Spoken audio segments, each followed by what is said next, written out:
Driver ভাইয়ের চিকন বুদ্ধি দেখে আমি বুঝতে পারলাম কিভাবে তার্কিশরা পুরো পৃথিবীকে ৭০০ বছর শাসন করেছে।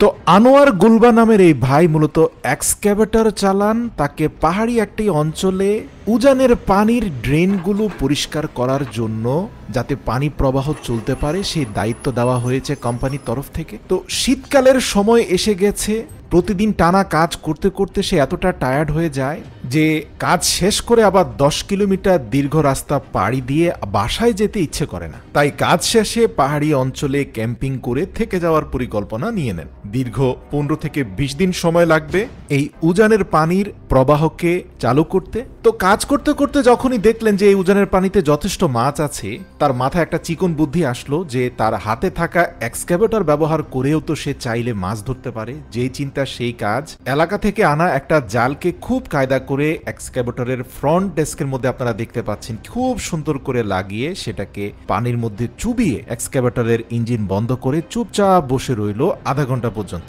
তো এখানে জানিয়ে দেই, এই এক্সক্যাভেটরের আর্ম এরিয়ার ভেতরে কিন্তু পুরনো অনেকগুলো রুটি দেওয়া হয়েছে যাতে মাছেরা আকৃষ্ট হতে পারে। নির্ধারিত সময় পর এক্সক্যাভেটরটাকে চাবি দিয়ে চালু করলো এবং তার হাতে থাকা সুতোটা টান দিয়ে জালটাকে এক্সক্যাভেটরের আর্মের মুখ বরাবর ব্লক করে দিল। তারপরে কায়দা করে এক্সক্যাভেটরটাকে উপরের দিকে উঠিয়ে আনলো। এক্সক্যাভেটর উপরে উঠিয়ে যখনই পানিটাকে ছাকা হলো, প্রিয় দর্শক দেখুন, সুবহানাল্লাহ, কি পরিমাণ মাছ এর ভিতরে আধা ঘন্টায় জমা হয়েছে। মানে তার সেই পুরনো রুটির গন্ধে মাছগুলো এই জালের ফাঁক দিয়ে ভিতরে এসে প্রবেশ করেছিল। সে সুতা টেনে সবগুলোকে আটকিয়ে এক্সক্যাভেটর টেনে এই মাছগুলো নিয়ে আসলো। মোটামুটি আগামী ৩ দিন তাকে আর মাছ না ধরলেও হবে। তো আনোয়ার গুলবা অত্যন্ত দক্ষ একজন এক্সক্যাভেটর ড্রাইভার, পাশাপাশি তার মাছ ধরার স্কিলও টপ লেভেলের। সে এবং তার সহযোগী এক্সক্যাভেটর হেল্পারকে সাথে নিয়ে তারা এই দীর্ঘ ১৫ থেকে ২০ দিন, যেখানে তাদের মূলত দায়িত্ব দেওয়া হয়েছে পানির প্রবাহ ঠিক করার জন্য, সেখানে তারা কাজের ফাঁকে ফাঁকে আরো অনেক ফিশিং আইডিয়া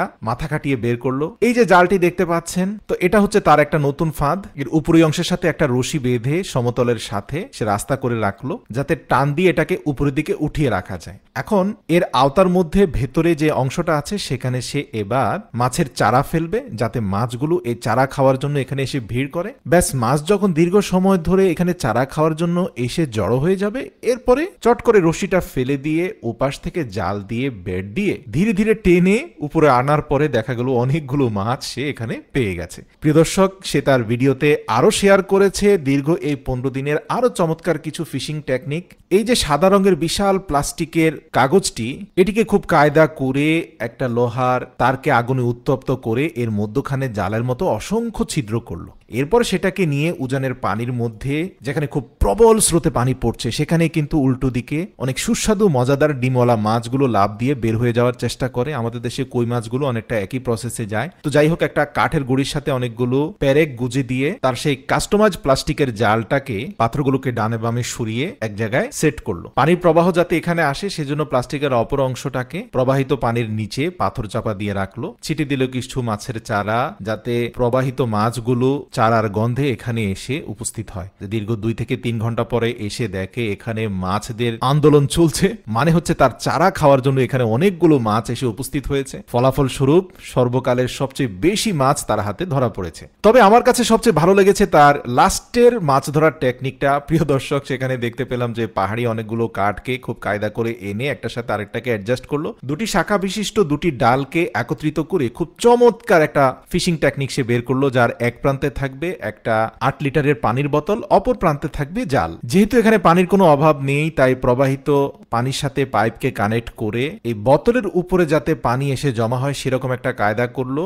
আর জালের নিচে একটা ভারী ইট দিয়ে দিল, দুই পাশে ওয়াইট আছে। তো এখন পানি যখন বোতলে পড়তে পড়তে এক পর্যায়ে বোতল ভরাট হয়ে যাবে, ১০ লিটার পানির চাপে ও প্রান্ত সরে যাবে, তখন জালটা উঠে যাবে। আর জালটা যখনই উঠে যাবে তখন পানির বোতল থেকে সবগুলো পানি আবার পড়তে থাকবে, যার কারণে ও পাশের ইট এবং জালের অংশের ভার বেড়ে যাওয়ার সাথে সাথে আবার সেটা রিভার্স হয়ে যাবে। মানে চমৎকার একটা আইডিয়া। তো এই টেকনিকটা তার কি কাজে আসবে দেখুন কাণ্ডটা। যে পাশে জাল আছে তার নিচে আবারও কিছু পরিমাণে মাছের চার যুক্ত করে দিল। ব্যাস, এবার চুপচাপ তার বসে থাকার পালা। তো যখনই মানুষজন সরে যায়, আপনারা দেখতে পাচ্ছেন ২-৩ ঘন্টা পরে ধীরে ধীরে এই চারা খাওয়ার জন্য মাছগুলো আসছে। আর ওদিকে তো স্বয়ংক্রিয়ভাবে কার্যক্রম চলছে, মানে পানি যখন ভরাট হয়ে যাচ্ছে তখন উপাসটা নিচে নেমে যাচ্ছে আর মাছগুলো এসে ধাপাস করে তার সেই প্লাস্টিকের পাইপে জমা হচ্ছে। মোটামুটি সেদিনও সে অনেকগুলো মাছ ধরে ফেলেছে। আসলে সত্যি বেঁচে থাকতে হলে আপনাকে টেকনিক জানতে হবে, আর আল্লাহ সৎ এবং কৌশলীদেরকে ভালোবাসেন। প্রিয় দর্শক, ভিডিওটি ভালো লাগলে আপনার প্রিয়জনদের সাথে শেয়ার করে